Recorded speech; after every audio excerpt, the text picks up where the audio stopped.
Hello, welcome to the Manual Handling Collective. I'm your host, Simone Hepburn. I'm a physio and manual handling educator, and I'm passionate about injury prevention. This is a podcast where I speak frankly with the brain's trust of manual handling and other amazing industry leaders in and around the occupational health and wellness community. You get to meet them, you get to be inspired, you get to learn from their stories, and you get to stay up to date with the latest and greatest in manual handling and wellness. So let's crack on. Today's guest on the Manual Handling Collective is Professor McLean. Michelle has a PhD of Science and a Masters of Tertiary Education.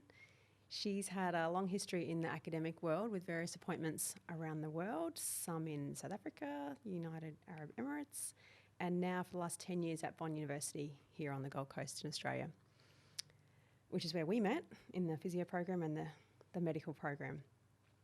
So Michelle has written over 70 articles over about 30 years, mostly around medical education, but these days there's a little twist on the end of that we're going to talk about today. Traditionally in healthcare we've always focused on the health of humans, but now Michelle's going to tell us about this missing piece, which is the health of the planet. So let's get into it and crack into her big brain today. So welcome, Michelle. Thank you. So the first thing we want to know about is a little bit about you and your career journey and how you've come into the position now at Bond, Professor of Medical Education, and the creation of this new subject, Planetary Health. So how did you get here? Yeah, long story. But yeah, I always say I had to go north to go south. Mm-hmm. So starting in South Africa, always wanted to come to Oz, thought this is probably where I'd end up. Didn't quite make the decision. There was a cutoff in terms of age, but it's working at med school in South Africa. It was University of KwaZulu-Natal. One April, I got an invitation that said, would you think of taking a job in the Middle East, in the United Arab Emirates? It's really lovely here. Yes, I've been there, worked my way up from just a leave replacement to a lecturer, senior lecturer, associate professor, and then finally full professor. And the last two were in education. That's where my work in education really started. I did want to go, after I'd finished my PhD in plant pathology, microtoxicology, do clinical research. It just never panned out. So I call myself an accidental medical educator. It kind of went through that. In fact, there was lots of accidents along the way. It sort of did the Masters in Education and then just started working in curriculum development and that sort of stuff. But always interested in, I used to collect things as a kid, shells and seeds and you name it. I had it, even beetles and all that sort of stuff. So it was in my blood to do that. So there's always a bit of an environmentalist and a bit of a greenie in there. Absolutely. And I always wanted to, when I was studying as a student, wanted to do marine biology because that was where I wanted to go. I loved the sea, anything to do with water, snorkel, dive, swim, And you're a nature lover. I love, altogether. One of my colleagues got a job at Bond as the assessment officer, and then he said to me, "Hey, there's a job as a problem-based learning lead here at Bond. Would you be interested?" So I did it. They flew me out, offered me the job, and Great. 6 months later, I was at Bond, and that was December 2011. Wow. But I also then ended up teaching histology. Wherever I go, I seem to have to teach histology. Back to the cells. back to the cells.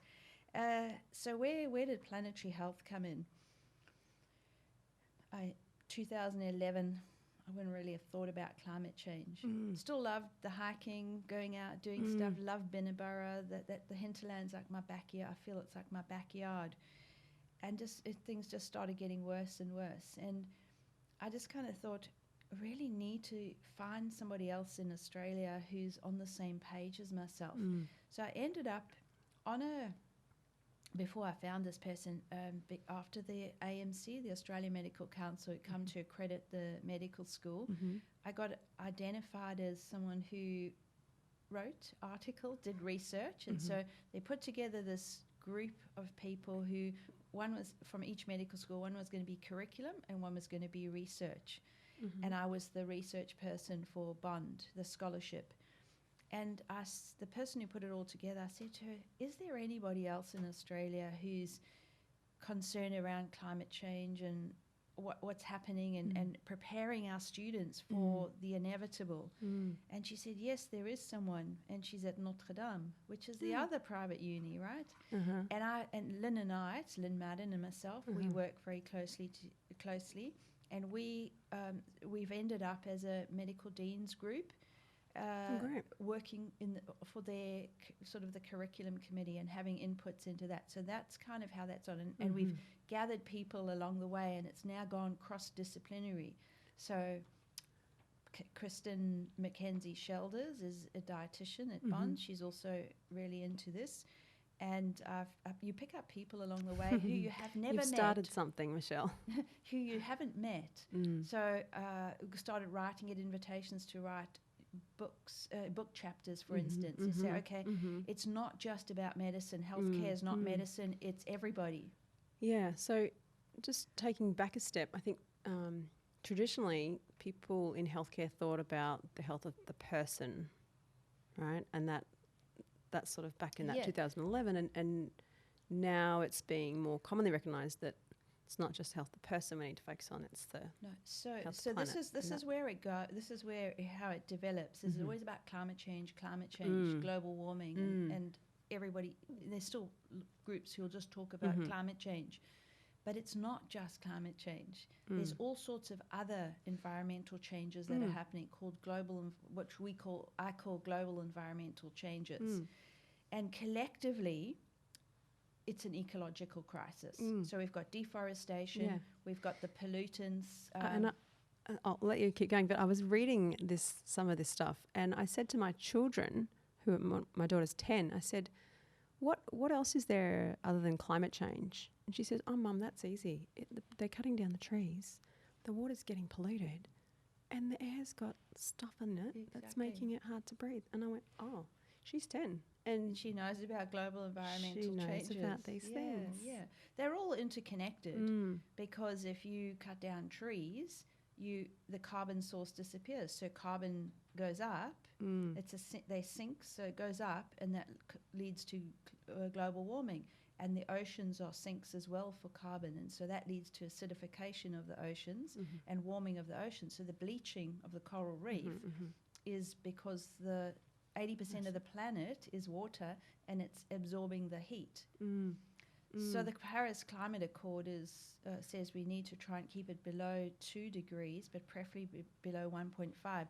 So there's major changes that have to happen in terms of carbon emissions to not have that happen. And 2000, Australia is vulnerable. If you look at the map over the last 20 years, you just see it getting from green to yellow to red. Getting hotter and hotter. 2019 was the hottest and driest year on record in Australia. Wow. 2020 wasn't far behind.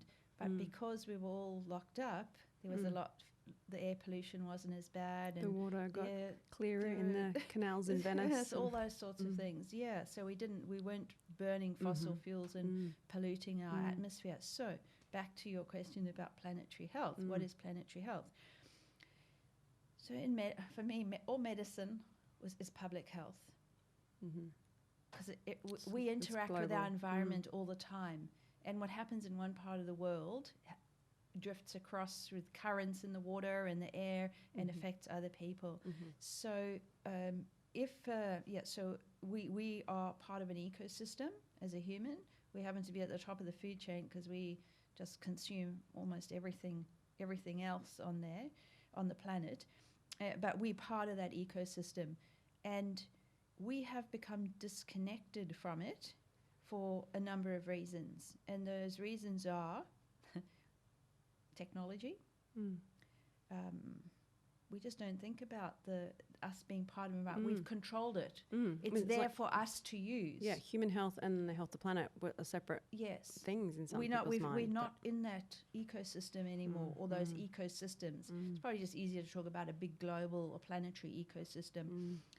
So planetary health, the term came about if you take the Western anthropocentric view in 2015. It's fairly recent for fairly recent, people to get correct? their heads Because it's around. now sort of like people saying climate change, and the people saying, okay, we're moving. It was called a manifesto to move public health to planetary health. Mm-hmm. So we can't. We're not just worried about the people. We It's are worried. people and the planet Yes. together. So in that definition, the Western anthropocentric one, all about me, us as humans, is we need to protect the planet, which we've degraded by deforestation and pollution and what have you, because our health depends on it. Mm-hmm. Mm-hmm. But if you take the other perspective, that of Indigenous people, Mm-hmm. then that idea of planetary health has been around for a very long time. They're already all over that. They have never disconnected. Yeah. They might have been forcibly removed in different parts of the world from their ecosystems, but they are still connected to land, country, whatever people call it. So in Australia, First Nation people say connection to country. And country is a person. And I think in one of the articles you sent me by Clinton Schultz, as one of the authors, was saying, Indigenous people introduce themselves as, I am Simone, I am from this part of the country. I belong to this part of the country. Yes. And that's part of their identity. They are connected to I'm a that part. Wodjiri person, or I'm a Coomba Mary, or whatever, and this is where I'm from. Because everything that they do is connected to land. Their identity is there. It's a spiritual connection. So everything is wrapped up, the ceremonies, the storytelling, and for their existence, they relied on the environment. For their food, their water, the clean air that they breathed. They had controlled burns because they did regulate it in some way. We know that every year the climate is slightly different. So if it's rained a lot, there might be conditions. Yes, and or if it's very dry, they know if a fire came through naturally, they'd be in trouble. So you have a controlled burn. Thank goodness we're going back to that traditional knowledge now, because it's been there for 65,000 years, and we've just pushed it aside. Yeah. So in the first, when you say Indigenous people, I'm talking globally. Yep. That's how Any Indigenous population. exactly. They have this connection with the land and the country, and it's part of their very being. So if you damage it, you're actually damaging it for yourself and everybody else, because it's not I, it's we. In Africa, we have a concept of Ubuntu. I am what I am because of others. So I don't exist as an individual. But Western society is very individualistic. And so when we think about that concept of planetary health, it's everything together. And Indigenous people around the world protect the environment. They're the traditional landowners and protect custodians, and they practice stewardship of the land. If they need, because the trees give them all sorts of things, the roots, the leaves, the bark, you don't kill a tree. You take a branch, you take a bit of bark. If you ring bark a tree, it mostly dies. So just taking another step back to this subject, planetary health. So these are the future doctors of our health service. Can you tell us a bit about what they do in that subject, and what's the response been? What are the students saying, and what's been the response from other institutions? Yeah, so it's been, I started around about 2017. Had an assignment, and it's just grown from there, just putting it across the curriculum. So Bond has signed up to the Sustainable Development Goals, and those are a group of 17 interrelated goals. They're called the global goals because we're all supposed to work towards them and do things. And SDG 3, so these are the 2030 ones. We had the 2015 Millennium Development Goals, but these are the 17 SDGs. So 2030, we should meet those or make progress. Yeah, and sustainability is written into that, because it says we need to do this not only for the current generations but for future generations. Because if we're on the same consumptogenic, resource-intensive path that we're on, we already overshot. We overshoot our Earth overshoot day is in March for Australia. We've used all our year's resources by March. So we're just plundering the planet for more. I've just picked up an article now while I was waiting on plastic, how much plastic is produced per person per year. Australia is number one. No way. 59 kilos of single-use plastic per person per year. Next is the US at 53, and then Korea and the UK at 44 kilos per person. Wow. Single-use plastic. But you think how much wrapping and more wrapping, We're going to get onto some solutions too, but just the Planetary Health subject and what's been the response. Yes. So, I've taken SDG 13, which is climate action, and say you can choose one or two other SDGs. They're all interrelated, but we can't deal with them all. And develop a protocol of how you're going to address this, the goals and targets, and then you have a product. You have to produce a product. So we review their protocol, and they have to use systems thinking or design thinking, which is important in medicine because in health, because the health is a system and it's got different components. And design thinking is if you're doing something for somebody, so you want a program for diabetics, for instance, that you will have to consult the diabetics. Exactly. Stage one is consult the person, and so they have to incorporate that, which is an important skill in medicine, in health, to tackle problems in health, and they then have to produce a product. Haynes Medical Australia are innately curious, solution-focused and always keen to share expert insights on keeping staff and patients safe.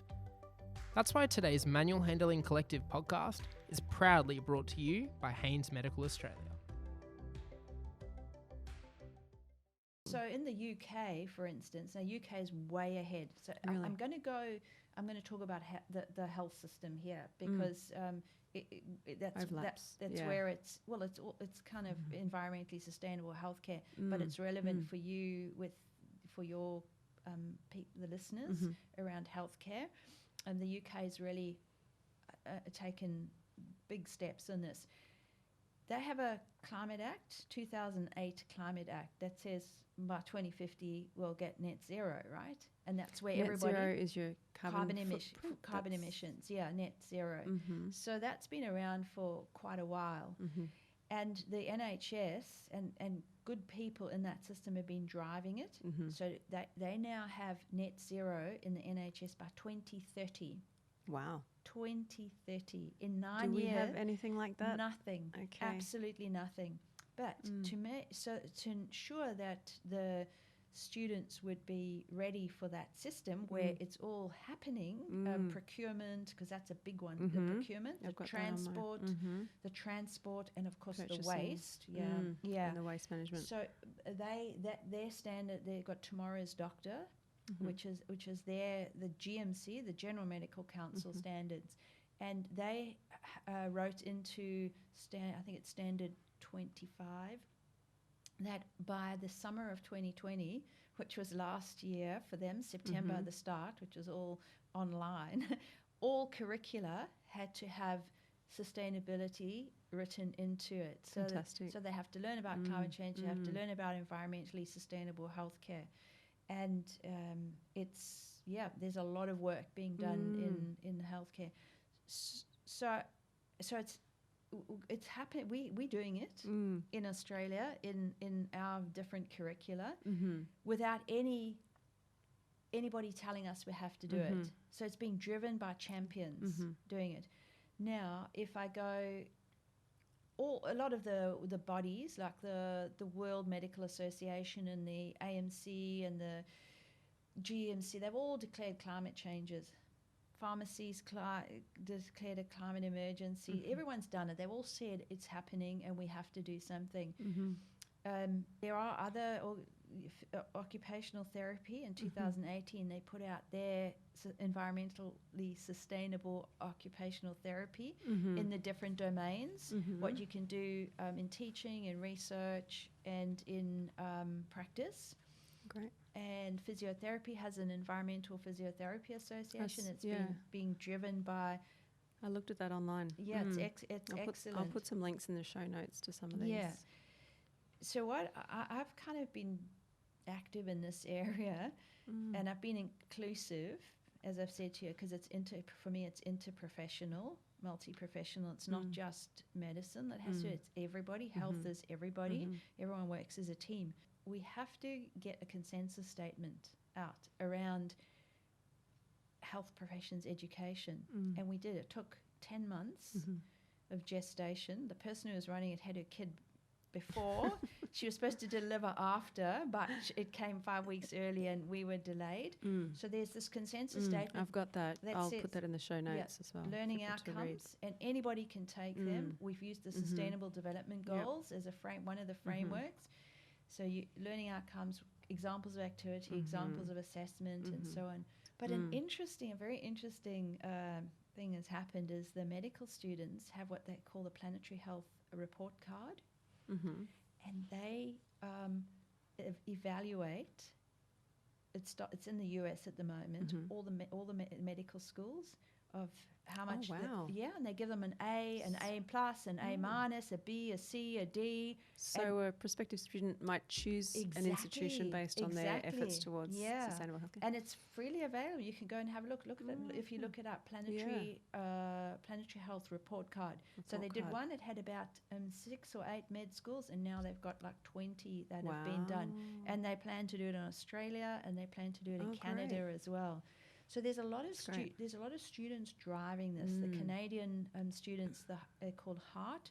They've designed all the learning outcomes, the Planetary Health learning outcomes for the Canadian medical curricula. Wow, for themselves. Yeah, not the professional organisation, but the student organisation. Really sounds like the youth of today coming through are going to be better prepared to take this on. But can we switch now to like the workers of today? What are some things or solutions, ways they can get involved, learn more, do more? What can they do in their practice now in hospitals or healthcare? So the hospital is quite difficult because it's big, right? And you have probably a CEO, and it's all about dollars, often. But what you'll find in those hospitals are champions who are driving it. So I've got a colleague who's got some students, MD students, doing theatre waste, and in one of those theatres is an anaesthetist who's set it up so that all the packaging goes into the right containers. Okay. So a waste management system that's clear and you can follow. And exactly. It shouldn't be him to do it. It should be coming from the organisation. The organisation. And until you have legislation to do that, it's not going to happen. So we don't even have a country that a prime minister that's prepared to say net zero by 2050, right?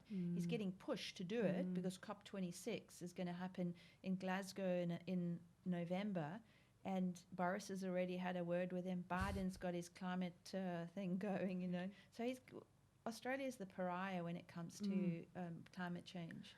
And what's the we touched on this bit before, but what's the contribution that healthcare is making towards greenhouse gases or carbon footprint? If there was a study done in 2019 for healthcare without harm, and they looked at about 97 countries and calculated the footprints and in various.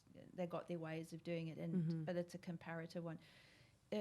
Australia ends up being one of the top 4 per capita emitters.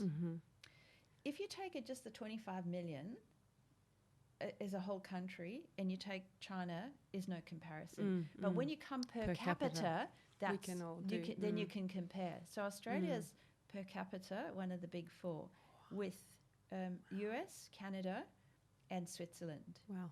So US that puts an individual responsibility on people, doesn't it? Exactly. And we think Canada and the US are always big consumers, but in the US it's like almost a private health system, right, rather than a public health system. And it's private is often for profit, so profit before planet, you know, that kind of stuff. So just to confirm, you're talking about healthcare contribution, not the whole country's contribution. No, healthcare contribution. Yeah. Okay, got it. And the average is about 4.4% of your whole country's healthcare takes on average of those 97 countries done. India's the lowest, measured at 2.8% of the whole country's of the whole country's carbon emissions, and Australia's about 7.5. And the UK is about 4.8. So we're almost twice the world average. And twice the UK even, because our health service would be similar to the NHS. But remember, they've been working on it and they've reduced it. What are their it. secrets? They have things in place that do it. You don't need, they have water, they have solar, they have water capture. They don't in the hospitals. Yeah, you don't. All the transport. They've got more bike parking. They've got green spaces. There are incentives to cycle to work rather than to ride to work. We've learnt that conferences have a big footprint. International conferences. You don't have to have a conference face to face these days. We've learnt that now with COVID-19. Technology has a footprint as well. So it's better that when you're talking to someone on via Zoom, you turn off your video. There's fewer emissions that come from that. You don't need to see everybody. It's quite distressing sometimes because people are doing all sorts of things. I was one the other day and they said to her, Will, whatever her name was, because she was like, it was her face right there, and then her cat was there, and then she dropped something, and then she's talking on the phone, and we said, please can you switch off your video? So yeah, just quite happy because you can listen. You don't always have to be seeing, because all you're seeing is faces. Like you don't need an 8x8 of people's faces. I'm glad you mentioned conferences because a lot of health professionals are used to going to them. What are some other things that have changed with making conferences greener? Food, changing the food. If you more vegetarian options. And because meat's got a big footprint, especially beef. If you have a look at like per kilo or per litre of something, beef. Okay, so you choose an environmentally sustainable menu. Yes. My first thing is knock off beef. Produce. Yeah, knock off beef. And more people are becoming vegetarian. It's in fact in Australia, there's quite a lot more people, even more so than just vegetarian, vegan even. Yeah, food wastage is massive. If you and again, Australia is per person. If you would cry if you knew how much food was wasted, and think of the hospital systems and how much food is wasted. People get dumped stuff and they don't.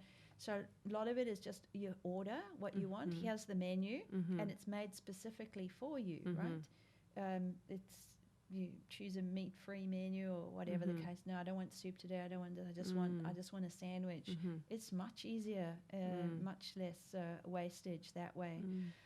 Because just going back to food waste. I mean, I don't know the exact figure. I can't remember the exact figure, but it's around nearly 500 kilos per person per year in Australia. Food waste. Wow.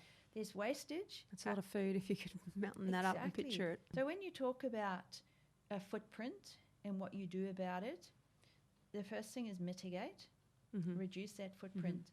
And this is around looking, say, the first thing is we use the 5 R's. Refuse. Is this progress from the reduce, reuse, recycle, the 3 R's? Yeah, the kind of 5 R's, and there'll be more. Yeah, we at Bond just go, there's the 5 R's, and you can fashion it any way you want. But the first one is refuse, because if you look at it as the pyramid like this, refuse. So if you don't need it, I did that today. Someone said, "Do you want a bag?" And I'm like, "No, thank you. I'm going to talk about environmental sustainability today. Better not take the bag." Yeah, so it's refuse. No, I don't need 2 pairs of gloves, or I don't need another reusable mask. I have a mask that I can use many times. Take us back to the 5 R's. So we got refuse. Yeah, so refuse, reduce, reuse, repurpose, refashion, and then the other one is rot, compost, right? And that's the kind of bamboo. Or just throw your veggie peels. Where do mine go? Bing, outside in the garden. I didn't even have a compost heap. I just throw them in the garden. Throw them in the garden. Let them rot. Yeah, birds come and get them. And so the repurpose one, I heard a good story the other day about. I heard about a lady in Melbourne who's reusing, in manual handling, we would train and use a lot of slide sheets and hoist slings, and she's repurposing them to transport injured animals. It started after the bushfires that we had in Australia. I thought that was a cool way to reuse things. So a lot you donate and then she circulates. Yes. I know someone who works at Robina who takes a whole lot of... Robina Hospital? Yeah, sorry. I know what you're talking about. Yeah. Robina Hospital, gloves and stuff like that goes, when it's close to the sell-by date, the expiry date, they go to poorer countries so that they can be used. I mean, it's not being dumped, it's being used by someone else. They're not expired, but they sometimes people get a bit funny around it. Australia is quite litigious, and so something happened and a glove broke, and it was near the, there'd be those sorts of things. But going back, if I go back to all these things like refuse, suppliers are going to have to be much more conscious about the plastic, and so making sure that when you get stuff, it's quite sustainable. I've just changed all my super to Australian ethical, so divested from fossil fuels. So you can do that as an individual. Your business can do that if it's got shares. The green and healthy hospitals they've got a whole lot of things that you can do. There's a list of 10 things that you can do. I'll put that in the show notes too. That's a website, isn't it? And they have a website. So one of the problems is going to be in Australia is that our students are going to be geared and prepared to think about this. And the workplace is not going to be like that unless you go into, like in GP practice, and that's run sustainably. But hospitals are going to take a lot longer to do that. Because they're all state run, right? Some of them are really good around sustainability, and different people have driven processes. In like Sydney, there's a whole green group. The PA hospital, you've seen they were on the War of Waste. Oh, I didn't see it. Oh, I must show you the Princess Alexandra Hospital. Exactly. And there was they guided those programs on the War on Waste, and he went there, and all their from oxygen masks, they strip it, strip it into its different components, and the copper wire, it strips out, and they get the money that they make back from the copper. From the copper and from the PVC, and they also some of the stuff is sent to New Zealand, and it comes back as garden hoses. Wow! So they just got all of that set up, and it's all sorted, and it goes to different places. And most hospitals, should have that now. They should have a environmental committee. Is that what it's called? Sustainability, environmentally sustainable committee to look at how they do this. So that would be an easy way to get involved and look at what's happening in your local hospital and so what can you do. What the UK did was looked at hotspots.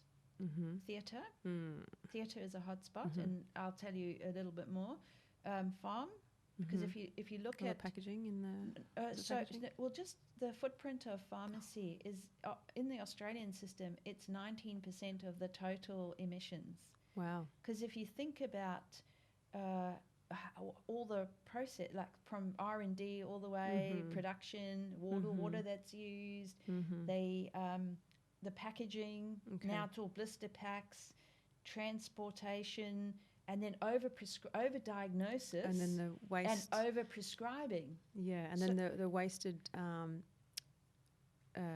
pills get turfed out and then back into the... But there are you can donate them back. There are depots for that. Okay. I can find out and let you know what that is. There is I know from one of my collaborators who I've never met, from QUT. She's a green pharmacist. Wow. So, that's... So there's happening things all that around. all that can happen. It's easier if you're in a small practice because to you control the can make elements sure and- that your fridge has got 5 stars, that you've got solar, that all the lights are switched off, all the computers are shut down, because any red light that's on is trickling electricity. So when a screen stays on, it's still using electricity. When your TV stays on, it's using power. And because in Australia we're still focused on coal, I've got green energy at home. I don't have solar, but I buy green energy. So someone sold it to the grid, and I then use the green energy. So there's different things you can do. Yeah. So it's individually and organisationally. So I always talk about there's a personal responsibility to make a difference, and there's a professional responsibility. So with Australia's huge footprint per capita, we have to bring it down. But a lot of it is around people being unhealthy because there's obesity is or overweight, and obesity is quite high in Australia.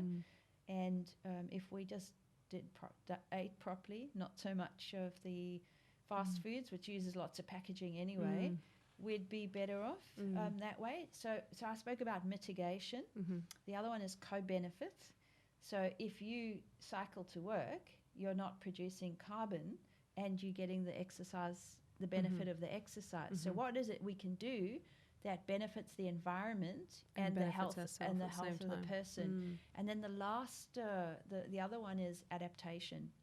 So when in some places it's just going to be so hot, you can't do anything. When you get temperatures of 45 degrees and people are fainting, what adaptation measures do you have to do? So if you're in Charleville or Birdsville on these hot days, you just got to make sure you look after the vulnerable, the elderly, the children, make sure they're well hydrated, they're inside, they're not out in the middle of the day, those kinds of things in terms of health. Water is going to be an issue, so you need to conserve water because the climate pattern changes. There's often droughts in the central area, and water is an issue. So we have covered a lot of ground. I can see by the amount of topics we've covered how so much of this is interconnected. It's not just the health of humans and health of the planet. It's all in. But if we go back to the Indigenous perspective, because I know one of the questions you want to ask me is how does it all come together? How does explain that link between them all? So if we are well, we have the well-being. If we're well, because we care for our environment, we go to nature. That's where we go. We need to go for mindfulness, to connect with others, mental health. Yeah. So if we are well, we're not going to go to the hospitals and to the doctors so often. We are going to not have we'll lower our footprint. In Canada, there's Park's prescription, and healthcare providers now prescribe time away for mental health and all sorts of other things, because there's such benefits, like your immunity improves, and you're normally going to exercise. You're not just going to sort of sit there. Maybe you're going to read a book, but it's mindfulness, taking it in. But you're going to probably exercise, go hiking, look at birds. So it's a prescription for health, and they base it on an article that says they did nearly 20,000 people in the UK. So it's a fair size, yeah. And there's still some ifs and buts, like does it actually mean you have to do exercise? They've got more work to do, but it's 120 minutes a week. That's 2 hours a week. And it seems to be the time is between 20 and 30 minutes. A session in nature. Yeah, connecting with it. For me, if someone's got headphones in and listening to music and not taking anything in, it's not really connecting. I think it's about the mindfulness of it, is feeling. I walk past trees and I feel the bark. That looks interesting. That goes like this, and you take a photo of a tree because it looks like it's camouflaged, and just these shapes. Immersive kind of experience. Yeah, so it's called ecotherapy or nature therapy or nature-based therapy or forest bathing, all sorts of different terms. And so Indigenous people, First Nation people are connected. If they're on their land, their ancestral land, they're happy because they do what they do and they're connected to it and they look after it as a group, not as an individual. So it's connectedness and oneness. Well, speaking of getting time to feel good, I know you've got a game of squash coming up, so I won't hold you up anymore, Michelle. I want to thank you for your time, and I'll put a bunch of links in the show notes from all the things we talked about and some of the research articles and the organisations that we mentioned. It's been a pleasure. Yeah, thank you very much. I've enjoyed it. So there's a lot of big brain energy in that podcast from Michelle McLean. Thinking about this post-pandemic world and talk of a green recovery, I think her message is really important. We all want a better future for health and our planet together. So spread the word and share this episode with any of your colleagues or friends, whether it's inside health or outside health. I think there's important messages and inspiration for us all. If you are part of an environmental healthcare group, please leave us a comment. We'd love to hear what you've been up to. You have been listening to the Manual Handling Collective podcast. If you're only listening through audio, we've also filmed this episode. If you want to see a little extra, see the link in the show notes. Subscribe to stay notified of future episodes. Like, share, comment, and get in touch to hear more of what you want. If you know a guest who'd be a great fit for the show, just let me know.